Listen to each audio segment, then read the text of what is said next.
Comienza este segmento de CNN Contigo y el terremoto del 27 de febrero del año pasado le enseñó a muchas familias chilenas, ciertamente, que tienen que estar preparadas para enfrentar cualquier tipo de emergencia.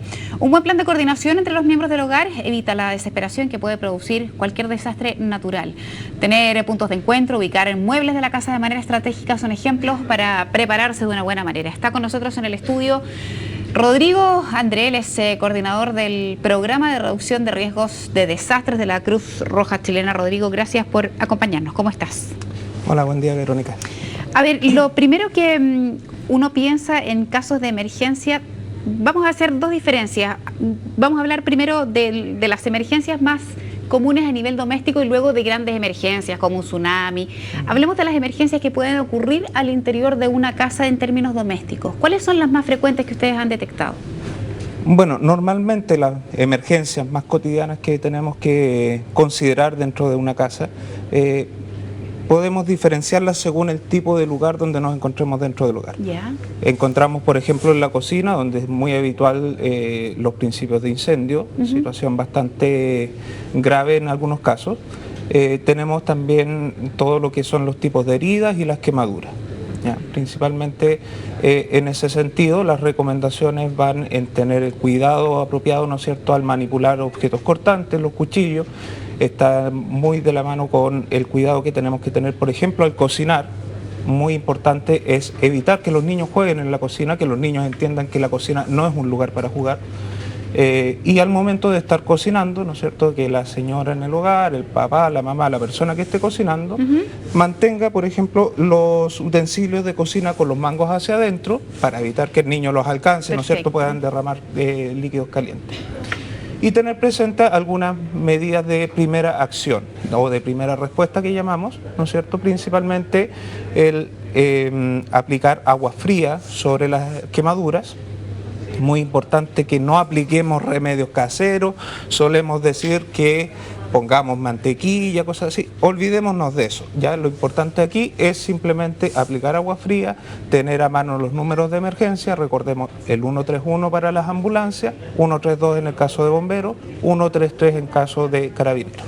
Ahora, hay quienes sugieren, por ejemplo, que estén los teléfonos, en el caso de que los niños queden, por ejemplo, con la nana o con una persona externa a la familia a su cuidado, que queden visibles los números de teléfono de las personas en caso de emergencia, sea del padre, la madre, un abuelo, un tío.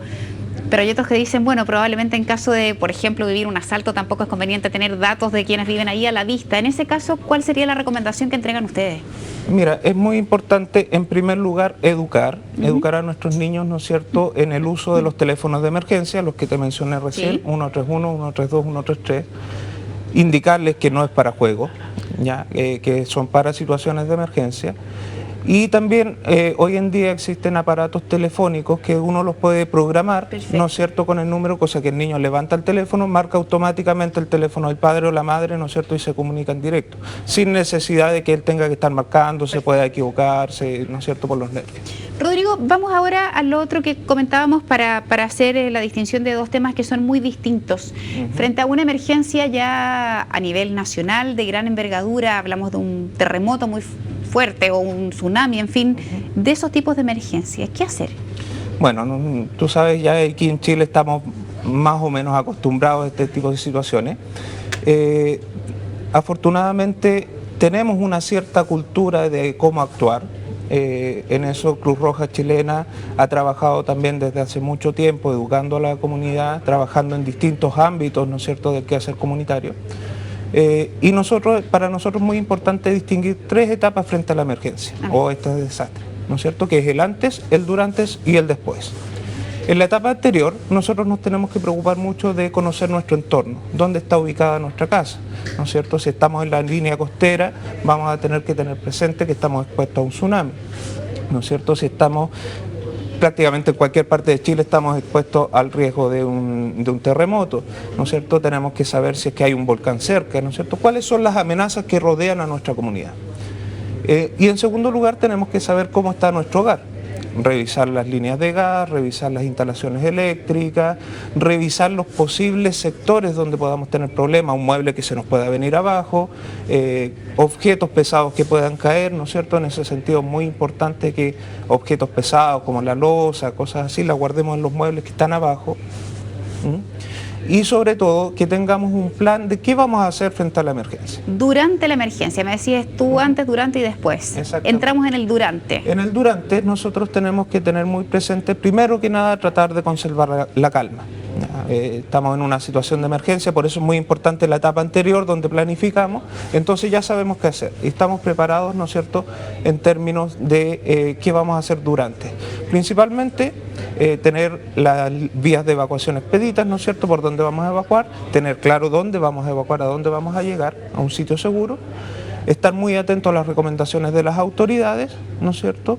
Y sobre todo, por ejemplo, en el caso de las comunicaciones, tratar de comunicarnos por mensaje de texto, ¿no es cierto?, para evitar la congestión de las líneas telefónicas. Cuando la familia está dispersa, como le ocurrió, por ejemplo, a muchas personas en el terremoto del año pasado, y uno en general su primera preocupación es lograr comunicarse con esas personas, hay veces en que ni siquiera el mensaje de texto entra porque ya el nivel de colapso telefónico es muy alto. Correcto.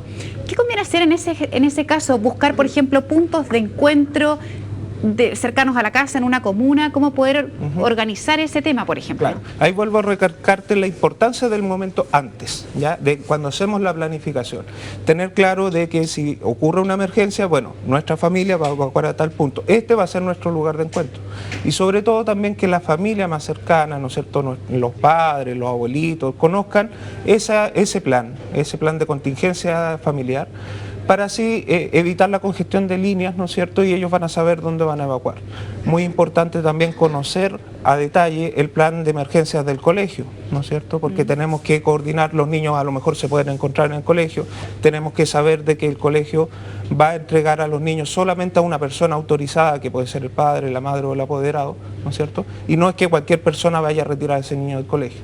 Tenemos que conocer cuál va a ser el punto de evacuación de ese colegio, ¿no es cierto?, porque no voy a ir a buscar al niño al colegio si no tengo que irlo a buscar al punto de evacuación. Perfecto. Entonces, muy importante eso, conocer también mucho la planificación de emergencias que tenga el colegio y que tenga la comuna o la comunidad en este caso. Rodrigo, quiero invitarte a que te quedes un ratito más. Tenemos que ir al corte, tenemos ahora un contacto con el diario financiero para conocer los mercados y aprovechamos de reiterarle que a través del Facebook en CNN estamos recibiendo las inquietudes que tengan ustedes que plantearle a nuestro entrevistado. CNN Chile presenta Mercados en Acción desde DF.